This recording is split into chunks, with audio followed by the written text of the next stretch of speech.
isn't the way I normally start the presentation, but first of all, I want to say thank you to Diane and the committee and the community for having me here. I don't get a chance to speak very often outside of Detroit, but now I can put that I'm an international speaker because I'm in Canada. Nobody will know, right? But I'm starting out with these slides because I'm really excited. So Recovery Park, the idea for doing commercial scale farming, at least for my project, started 8 years ago in October of 2008. We are finally building our first 3 acres of what will be a 105-acre farm. And so I brought some slides to kind of show you what's happening. These are our high tunnel builders. High tunnels are basically hoop houses covered in plastic. They have an inflatable roof, roll-up sides. So this is the first steel being delivered for the high tunnel. We brought in some big equipment to help us. So we've got about 7 or 8 of these puppies kind of roaming around on the first 3 to 5 acres of land. We've got, this is one of the gravel trains, so we've got 34 gravel trains. That's about 110,000 cubic yards of soil coming in from northern Michigan from a company called Dairy Dew. And you can imagine by that name what it does. So it takes animal manure, mostly cows, and it repurposes it to other soil and augments it. So we're actually taking the soil that's in this neighborhood, which was started being built in 1870. So it's got higher levels of lead because of leaded gasoline. It's got a little higher levels of arsenic because southeastern Michigan has those. And we're taking 34 gravel trains of dirt from our footprint back up to Dairy Dew, and they're doing their magic, and we're going to bring it back so we don't have to take the soil and put it into a landfill somewhere. We're not sure it's going to work. We've sent 1 gravel train back, but if it does, I think that we might have another business venture out of it. These are a couple of my guys. So the guy on the left is George. He's been with me for 5 years. He came out of the IT consulting world doing Fortune 500 consulting. But the guy on the right's, I won't say more interesting, just different interesting. He just joined our team November 1st, and he's a 20-year plus veteran of the hydroponic industry out of Leamington, Ontario. He grew up on an organic farm in northern New York, and we're really excited to have him on the team. So there's one of our high tunnels going in. We're putting in 8 of them. They are 30 feet wide by 144 feet long, and they're going side by each, spaced 30 feet apart on an east-west access. A lot of the work's being done by hand. So we've got a company out of Michigan called Nifty Hoops. It kind of goes all around the Midwest, and that's all they do is they build high tunnels. Some more construction. More construction. There you see high tunnels. So this neighborhood, and I'll talk more about it as I go through the PowerPoint presentation, used to have a house every 30 feet. And the big buildings that you see in the distance, so that's the commercial corridor. That used to be just a solid wall, 1.5 miles long of businesses on both sides of the road. This neighborhood in 1951 had 84,000 residents living in it. Today it's got under 4,000. It had over 2,800 structures. Today it has about 40. And we're about 0.5 mile out of our core center of downtown Detroit. So the dichotomy of where all the development's happening and how quickly you can go out of our downtown and just see opportunity because there's a lot of vacant land, I think is pretty stunning. So that's the last of this. I'm going to get out of this. I think I'm savvy enough to do this. I'm electronically challenged. So, as Diane said, I'm Gary Wozniak, and other than the bio that she did, let me tell you a little bit about myself. So I grew up in a rural area. I started working on farms when I was 7 years old picking raspberries. If you've never picked raspberries, they're pretty hard to pick to start with, but when your hands are about that big and you got to pick a quart of them and you're getting paid $0.05 a quart, and at the end of a 10-hour shift in the blazing hot sun, you make a quarter. It's pretty exciting work, right? The benefit to me was I ate 2 times what I was picking and putting away for them to sell, and I loved raspberries. So I worked on farms till the time I was 20. I put myself through college working on farms, and I swore that I would never get back into the food business. I swore that I would never get back into farming. I went to school, I graduated college, I got a degree in psychology. I started working with emotionally impaired adolescents, but I figured I wanted to make more money than that, and I kind of did a cost-benefit analysis of taking out student loans. What am I going to make with a master's degree and a PhD? And I'm like, nah. So I went into the financial services arena. I started out as a stockbroker in 1981 with a company called E.F. Hutton, which doesn't exist anymore. Little did I know, I come from a long line of alcoholics and addictive personalities in my family. I was 23 years old. I thought it had skipped my generation. I was wrong. Cocaine, alcohol were very prevalent in the stock brokerage business, and I became a full-blown cocaine addict. Ended up in treatment in 1987 because of my addiction, so I've been in recovery a long time. And ended up spending 3.5 years in federal prison camp in Duluth, Minnesota because of my addiction, because I was using clients' money to support my lifestyle and my drug habit. So Recovery Park coming full circle in my life at 60 years old, actually at 53 when I started talking about this. I was invited by a nonprofit in the city that a 3-decade friend of mine, Dwight, was running a substance abuse treatment program in the city. And he said, I'd like you to come and help us because we're suffering after the economic collapse. Can you use your business skills to help us reorganize and rebuild? I said, so I came and started as a C-suite volunteer because recovering people never tell each other no, even if it's painful sometimes. And that literally started me on a whole new career path. In 2008, I closed my last businesses down. I was looking for the next chapter of my life, and it was one of those, God stepped in and said, you need to be over here, not over here where you think you need to be, and so here I am. The C-suite volunteer position turned into a help us look for ways of raising additional dollars. I kind of flipped that on them, and I said, how about if we create a social enterprise to employ your clients? Hopefully that'll generate some money for you. So Recovery Park is an extension of, and it's an opportunity for me to give back to a recovering community. It's an opportunity for me to give back to the returning citizen community, because recovery has given me my life back in spades. And I mentor a lot of people in recovery. I get emotional when I talk about that. So a little bit about Detroit's geography. I don't know how many people can see this in the back, but Detroit's a very big city. So the blue outline is the city of Detroit. It's about 140 square miles. You can actually take the city of San Francisco, Boston, and Manhattan and put it in the city of Detroit footprint, and you have about 20% of the land that's left over that those 3 cities don't encompass. The blue area that's sticking out from those 3 city overlays is about the size of Paris, France. Those 3 cities have a combined population today of about 3.3 million people. Remember, New York's just Manhattan, so about 3.3 million people. Detroit today has a population just hovering around 600,000 people. The drasticness of the decline. In 1951, Detroit had a population of 1.9 million people. We were the richest per capita city in the world because of the auto industry. And since 1951, it's been a slow economic decline. Some of it due to riots and racism, some of it due to white flight, some of it due to economic, reasons. Auto plants needing larger footprints. There's no land left in the city of Detroit, so they were moving out to rural areas and tearing up farms to build auto plants. Just a myriad of reasons. But the biggest thing that happened in 1985 is the auto industry introduced robotics. So you had factories that looked like this on the left. That factory was 10.10 million square feet of manufacturing space. It's a plant called Dodge, Maine. That plant sits about 5 blocks north of where we're building our farm. This plant manufactured 300,000 cars in 1950 with 30,000 workers. The plant that replaced that is the Cadillac and Chevy Volt plant. That plant produces 400,000 cars per year with 2,800 workers.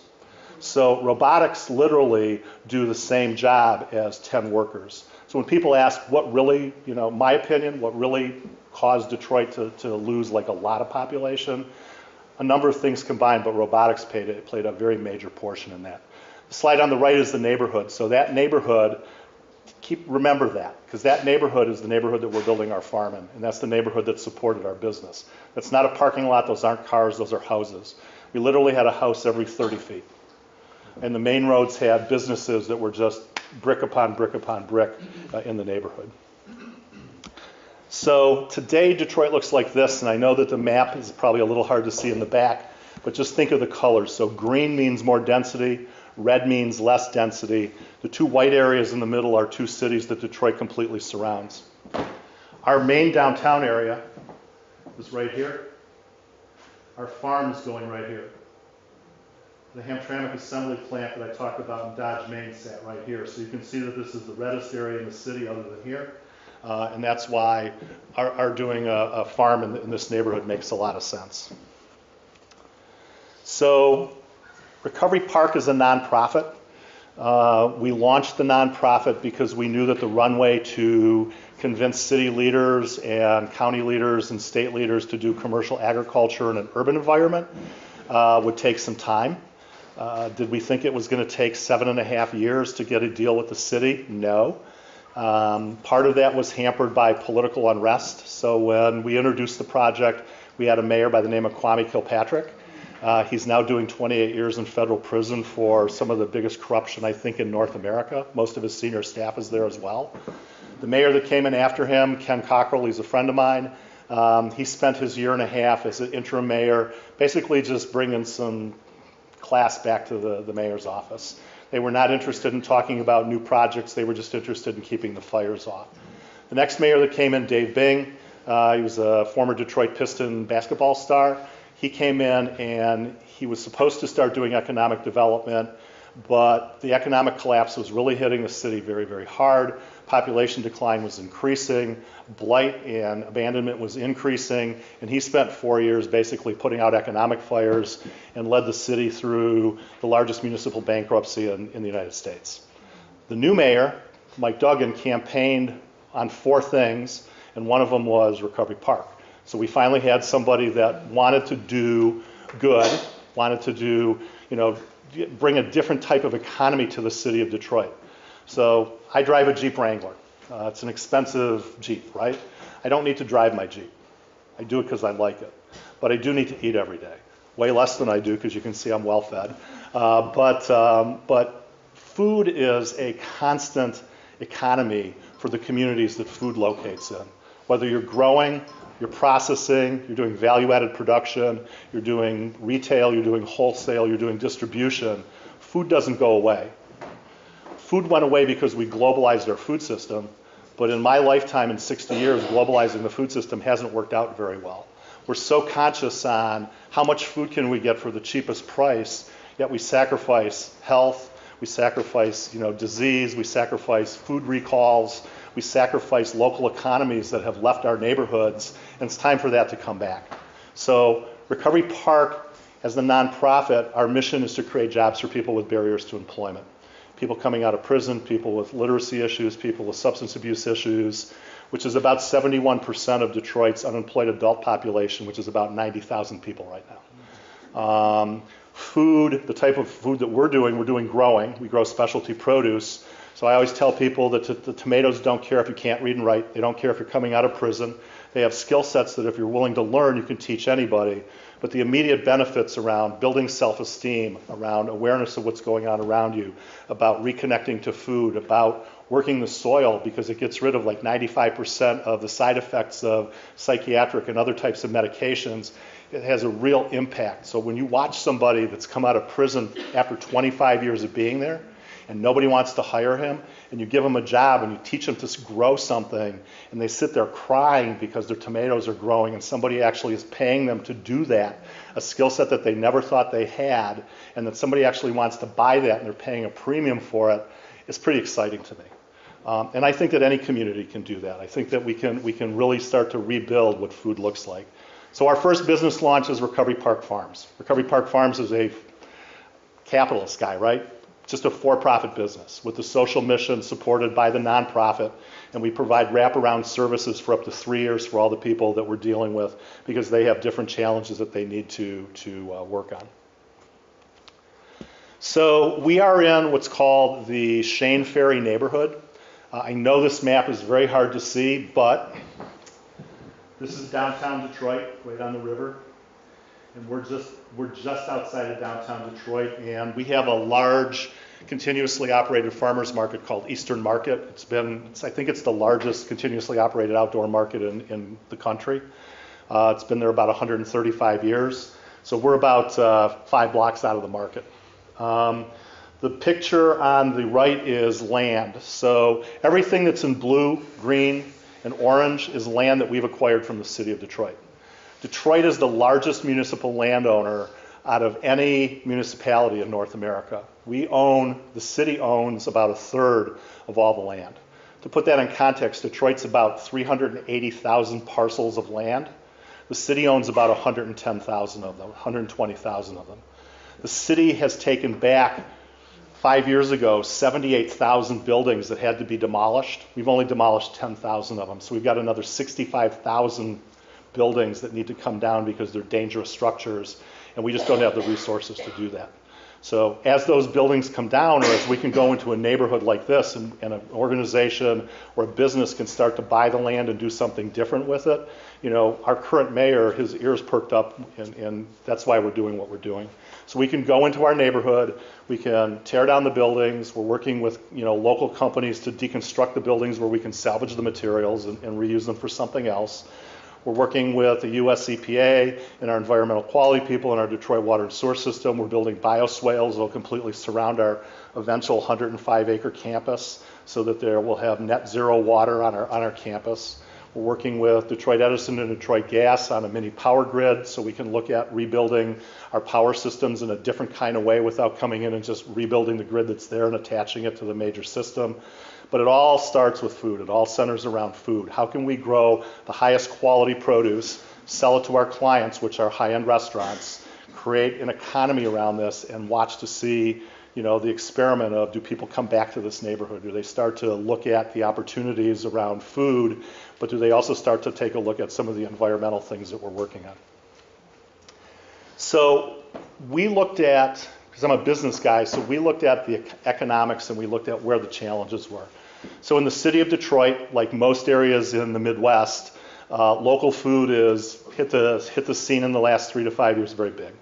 The restaurants are popping up all over the place. Even the medium-priced ones, they want access to local food. They want different kinds of food. They don't want the salad that my mother's used to. She's 91. So my mother uses iceberg lettuce as a salad dressing delivery vehicle. So she takes she takes the bowl of ranch dressing and she uses the leaves like chips to eat the dressing. Okay, but that's how most people eat salads. They go to a restaurant, even a unique salad, and they just smother it with dressing, right? So they're really not tasting what the salad is. What we do is we grow specialty produce, so you don't even need salad dressing for some of the things that we grow.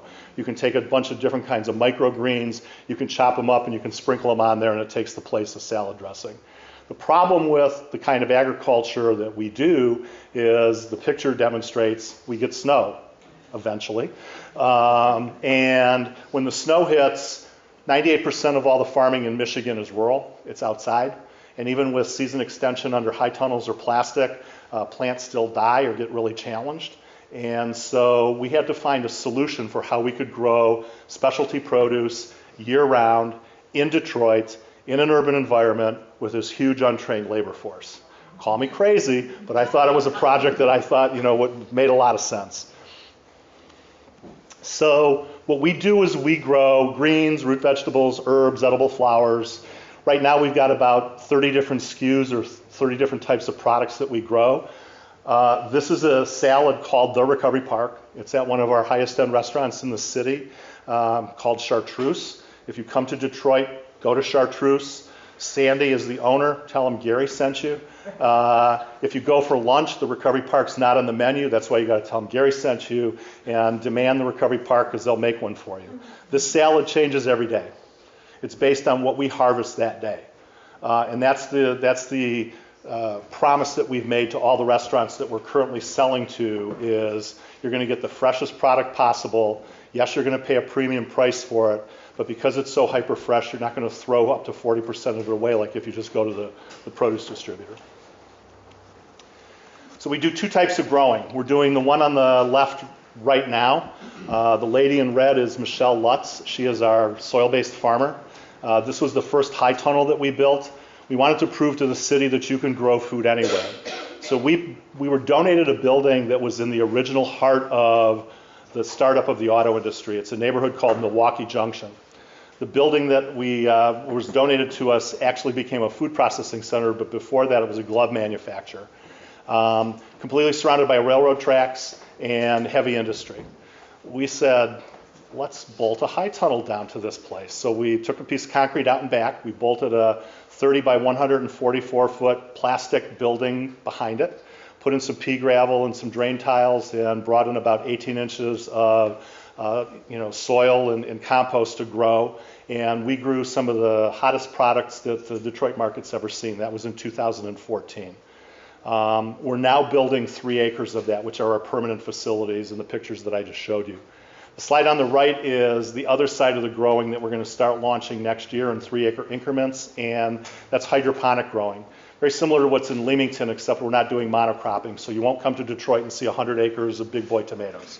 You're going to see 3 acres, 3 acres, 3 acres, and each 3-acre greenhouse might have 6 different complementary products in it that you can be growing year round. Why do some soil? Why do some hydroponics? Soil, certain things grow really well, particularly root-based vegetables. Okay? I could grow radishes hydroponically, but nobody's going to pay $10 for a bunch of radishes, even in the dead of winter, even local produce, even with the social mission.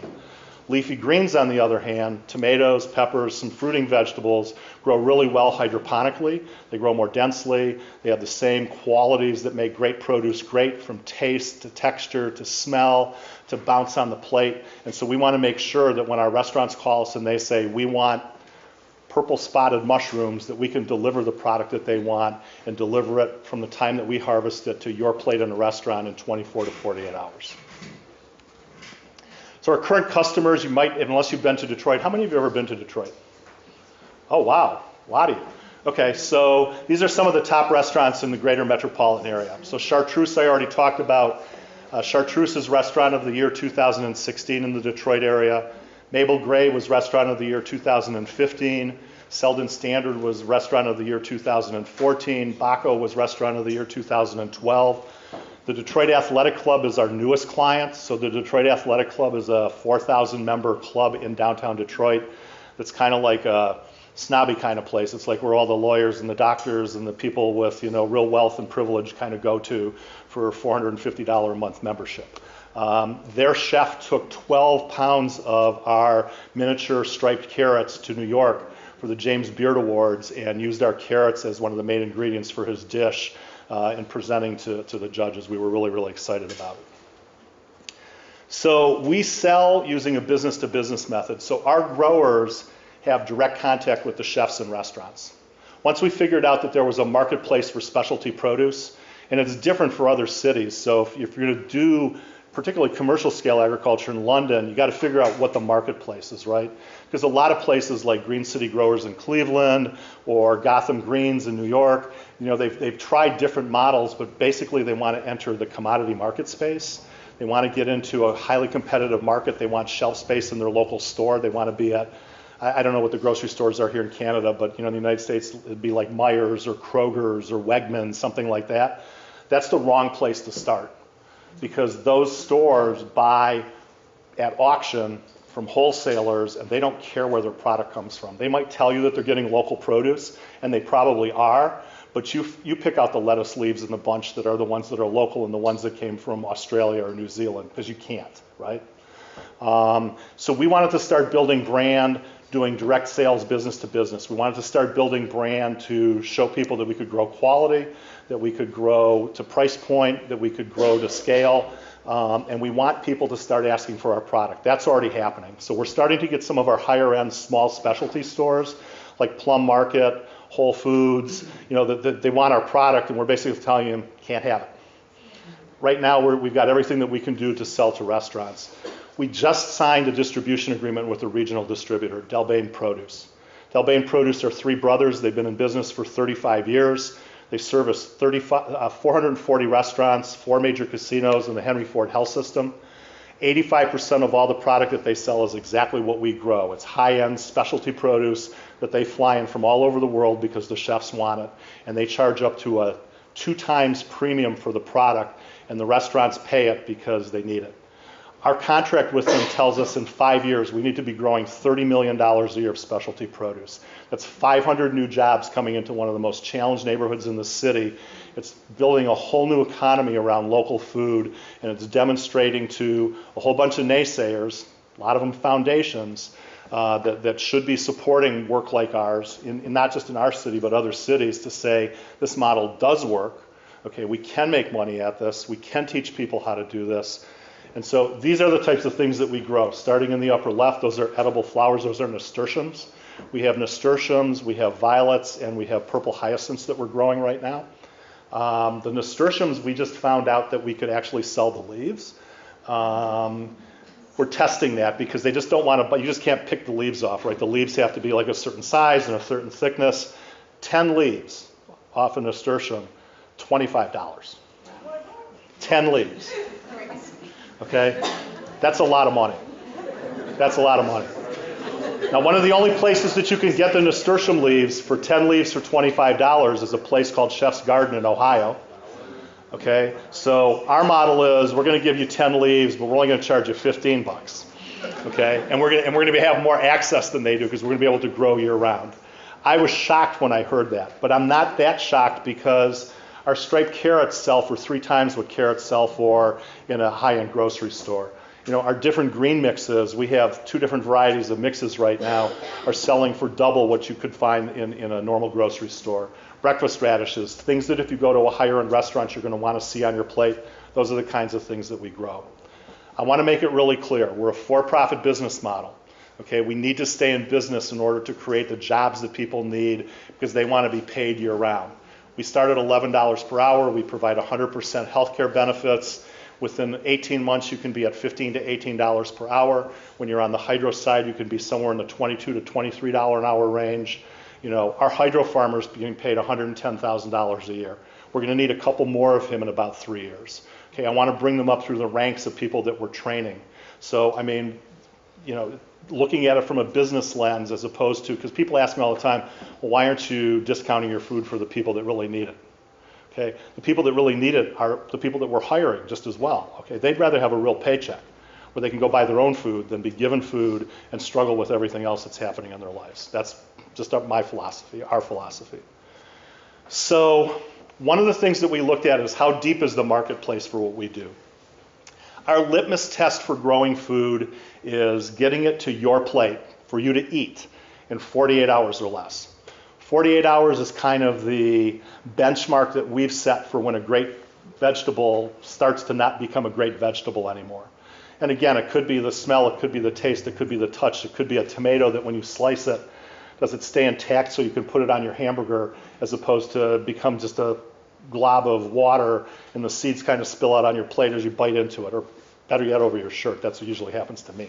And 48 hours tells us that from the time that our farmers harvest, we can deliver that about 300 miles. Now, Delbane right now is doing about a 200-mile radius. So statistically, that 300-mile radius, so Detroit's the green dot in the middle. So you can see we go well past Toronto, we go well past Chicago, we go down to Kentucky, we go almost up to our UP. There's 46 million people that live there according to the 2000 census, US and Canada combined. That 46 million people in 2014 spent $18 billion on fresh produce. Okay? Only 17% of that fresh produce is sourced locally, and that 17% is all seasonal for the most part. And that 17% includes the stuff that's coming out of Leamington. Although most of the stuff that's coming out of Leamington is like monocrop and it's in ketchup somewhere or salsa somewhere. So at $30 million a year, we're hardly touching that marketplace. We've already been invited to New York, Niagara Falls, to do a sister project. We've already been invited by the prison system in Chicago. We're working with the prison system in the state of Michigan to actually offer job training programs around hydroponic and soil-based growing in the prison so that people with 9 months to 2 years before they get out can actually have the skill sets trained so that the day they get out they can go visit their family and the next day they have a job waiting for them and I don't have to train them because they're already trained. I think that's a big asset for us and I think it's a big plus to help us scale the business. So us versus the competition, we're obviously all the black dots on the left. Pretty good, huh? So the black dots are hyper freshness and high quality, flexible customer delivery. So if a restaurant wants something, we will grow it for them. Established distribution. So Delbane Produce is our established distributor. Year-round availability. We're growing in climate-controlled environments. So our high tunnels are going to be heated. We can actually weather temperatures on a consistent basis down to 17 degrees below 0 Celsius at 48 degrees, but we average around 10 degrees above 0 Celsius. So, I mean, Fahrenheit, I'm sorry. I'm getting confused. Fahrenheit, yeah. And because it'd be really cold if it was 17 below Celsius, wouldn't it? It'd be like, yeah. Same temperature at minus 20. Yeah, okay. So it's still cold. Environmental friendliness, so we're doing a whole bunch of things to do soil remediation, to do energy. We're looking at DC power grids. We're doing the water harvesting system, and then scalable technology. So everything that we're doing can be replicated and we can grow. Other local farmers, so the challenge that other local farmers have, and most of the urban agriculture that's happening in the city of Detroit is smaller scale. It's like 1 or 2 lots. It's like under a quarter acre. Even with a high tunnel, they're not growing enough produce. So the big turnoff to the restaurants is, I need breakfast radishes 12 months out of the year, and I need 20 pounds a week, and you're growing 20 pounds a month. And you're only growing in the summertime. I can't buy from you. Okay? So they're hyper fresh. They have some flexibility in customer delivery. They have some established distribution. Year-round availability, not at all. Scalability, not at all. And then the global suppliers just fall short on the freshness and the quality completely. I mean, you can go to US Foods, you can go to Cisco, you can probably provide breakfast radishes for 10 cents on the dollar what we charge, but you're going to get what you pay for, right? And you don't know where they're coming from. Yes? How are you heating the hoop houses? With forced air. But what electricity? Gas, natural gas. I know that Leamington has come into some difficulty trying to have enough power in that region to supply all their greenhouses, so I was just wondering why. Yeah, no, almost everything we do is natural gas. I mean, even Detroit Edison, which is our electric supplier, they're working with us on a natural gas generator turbine system so that we can produce our own electricity. We also have the benefit that just like 5 blocks west of our project is our major trash burning incinerator. It throws off a lot of steam that they don't know what to do with. It's just coming out of the manhole covers downtown. We want to pipe that over, and we want to heat and cool our greenhouses with the excess steam. I see another hand? Yeah, are you doing anything with solar energy? We've looked at solar energy. Detroit doesn't get enough sun in the wintertime for. I know the costs have come way down. We've looked at some solar systems with, where we can direct the solar panels and stuff. Even with the reduction in cost, coming into this time of year, and Detroit gets a lot, more overcast than other parts in the Midwest. There's not enough sun in the wintertime for us for solar to work yet. It would be ground. I guess yours is only ground mounted. You don't have buildings that you'd be putting this on top. We don't have buildings that we're putting it on. No, everything that we're doing is ground mounted. So the other reason for us doing a project in the city. So the project in the city is how do I get to a job? 60% of all Detroiters do not work in the city, they work in the suburbs. 60% of that 60% do not have access to a car. Driving around London today, I didn't see a lot of buses, I didn't see a trolley or a train or rapid transit. It looks like you guys are pretty much on the model we are. If you don't have a car, you're screwed. And it's a problem. We have 57 active bus stops in our neighborhood, so there's no excuse for anybody from anywhere in the city to be able to get to work on time, every day, 7 days a week. Why put urban agriculture at this scale in an urban environment? If I put 50 acres of specialty produce growing 50 miles out of the city, I've just lost my labor force. People that live in the city do not want to come for a $15 an hour job, uproot their family, and move to a rural environment when they've spent their entire life growing up in a city that has access to city amenities, cultural amenities, educational amenities, just being on the riverfront. So because the bodies are there, the infrastructure is there, the land is there, that's why commercial scale agriculture makes sense. So in 2015, we had 14 chefs that we were selling to. In 2016, this year, we have 20 chefs that we're selling to. We've just inked the contract with Delbane Produce about 3 months ago, and we're putting in our first 3 acres of permanent facility. By 2021, we will be in all 440 restaurants that Delbane has today. That's $28 million a year in annual sales. That's a lot of sales. These are very hard to read, so I won't even bother to bore you with them. But the big thing is, on the left, the high blue bar shows a little under $29 million in revenue. The bar, this bar, shows $7.6 million in revenue after all the bills are paid and the taxes are paid. Okay? Doing this type of agriculture, if you pick the right segment, has a very huge impact on bottom line. That $7.6 million allows us to get into other business models. So we're already working with the university people in Michigan to look at LED lighting technology. We've got an experiment going on that's looking at glass-grown produce, some of our produce, under natural light and high-pressure sodium, which is the standard of the industry, and natural light and LED. Okay? We had some very good success with the project to show us what we should and shouldn't be doing. We're going into our second year. We're working with a box manufacturer, Michigan Box, to create a clamshell box that looks like plastic, that you can see through plastic, that it breathes like the holes in the plastic, but it's biodegradable. So those are the opportunities that we're looking at, and that's what spinning off all this money does. We're also looking at a model that's coming out of Mondragon, Spain. For those of you that don't know, it's spelled Mondragon. It's a city. In 1951, after their civil war, it was a haves versus have-not civil war, corporate versus everybody else. This town had a 60% unemployment rate. This town is doing exactly what we're doing in the United States right now. They pumped a lot of money into education, into entrepreneurship, into job facilitation. And 2 years after the experiment started, because it's a small town, right? The teachers and the people that were getting the education all were at a party in the town square, and we're like, so where are the jobs? And they're like, this isn't working, right? They decided to take a look at what was the most critical thing that they needed right now, and they created this little Bunsen burner thing for heat, cooking, and light that took off.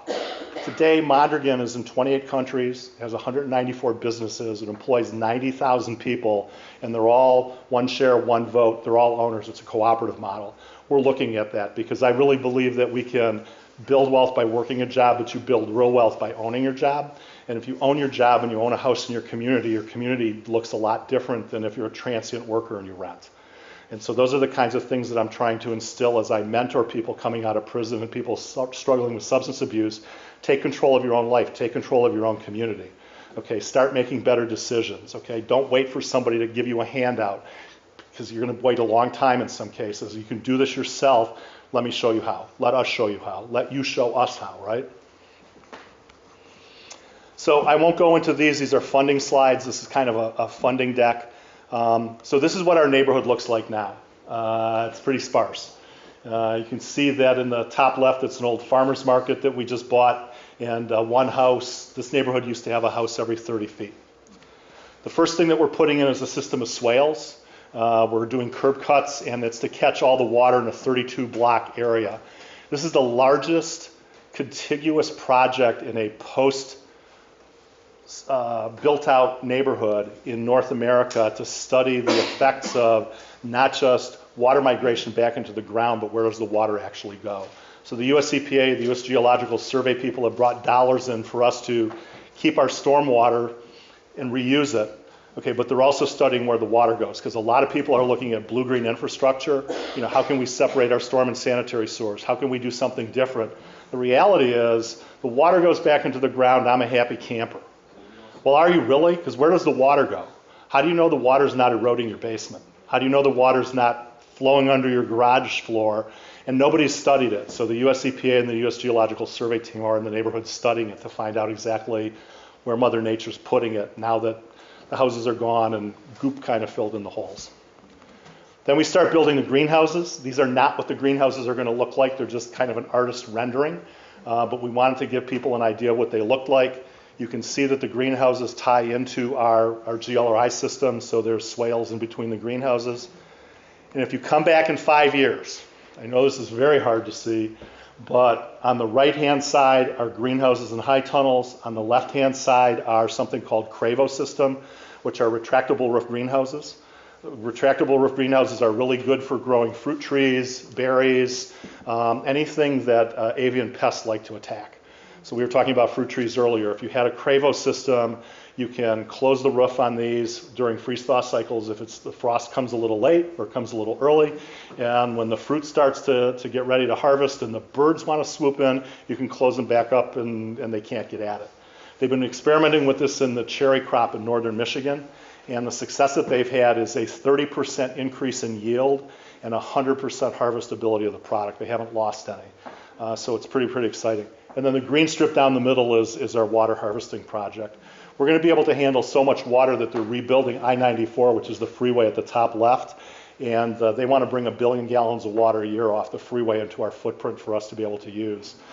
In the wintertime, the problem is that it's got salt in it, so we're working with a company on the East Coast to figure out if we can do a salt marsh and do shrimp in the summertime in the salt marsh.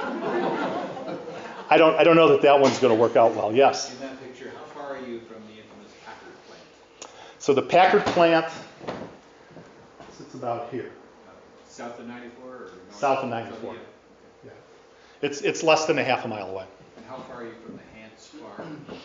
Hans Farm is about 1.5 miles away. So Hans Farm is the first model that happened in the city. He was lambasted as being the white interloper with all the money, even though he'd lived in the city for 25 years.